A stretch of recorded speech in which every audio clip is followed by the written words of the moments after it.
Hello guys and welcome to Quick Solution.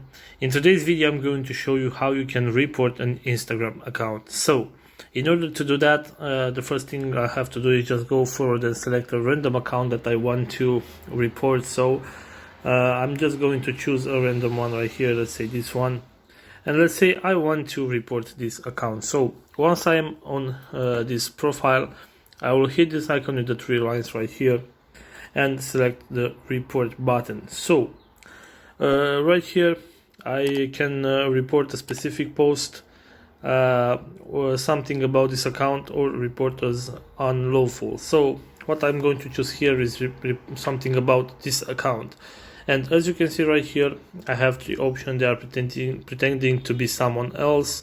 They may be under the age of 13 or something else. So you will go and choose whatever suits you best. I'm going to choose something else.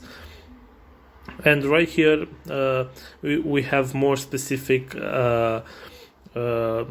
options on why we want to report that Instagram account. So I'm just going forward to select I just don't like it. So I'm just going to hit next right here. And now I have reported the account, and I have the options also to block or restrict the account if I don't want to see their posts anymore. So this is all for today guys. If you have enjoyed this video, don't forget to like and subscribe to the channel for more videos like this one.